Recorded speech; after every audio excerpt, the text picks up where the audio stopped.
Hello viewers, এই দেখো কাজু কিশমিশ নিয়ে আমি রেডি। আর আমার সঙ্গে রয়েছে খেজুর গুড়ের পাটালি। তো তো পাটালিটা করিমপুর থেকে এসেছে, বাবা নিয়ে এসেছিল। আর এই দেখো মা গোবিন্দভোগ চাল আর বর্দির পাঠানো গরুর দুধ দিয়ে জাল দিচ্ছে। তো কি বানানো হবে বলো তো? এটা বানানো হবে পায়েস। তো দেখো পায়েস বানানো হবে।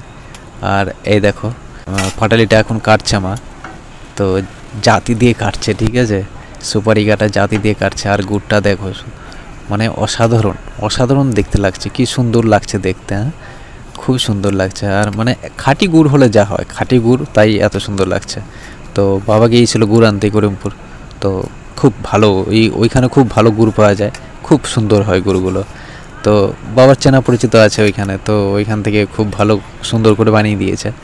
আর একদম টাটকা রস দিয়ে বানিয়েছে বলে, একদম টাটকা গুড় বলে দেখো এরকম কালার, আর এত সুন্দর লাগছে। তো খুব সুন্দর হবে পায়েসটাও দেখতে খুব সুন্দর হবে, আর খেতেও খুব সুন্দর হবে।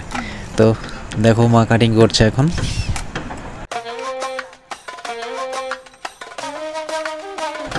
আর এই দেখো কাজু কিশমিশ, আর এই দেখো রেডি হয়ে গেছে আমাদের মিষ্টান্ন পায়েস, যা বলো মিঠা ক্ষীর, যা খুশি।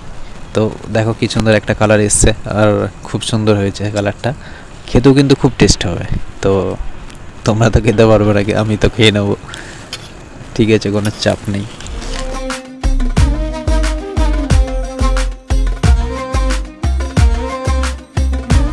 তো এই দেখো আমাদের পায়েস কমপ্লিট।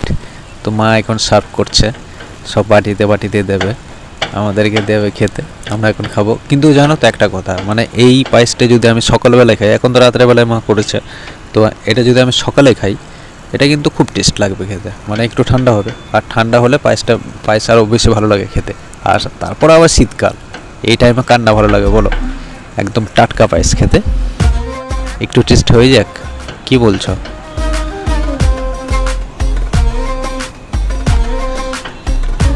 তো চলো, আমার তো পায়েস দেখে এখন লোভ লেগে গেছে, আমি তো এখন খাবো। আর তোমরা? তো ঠিক আছে, দেখা হচ্ছে আবার পরের ভিডিওতে। আজকের মতো টাটা।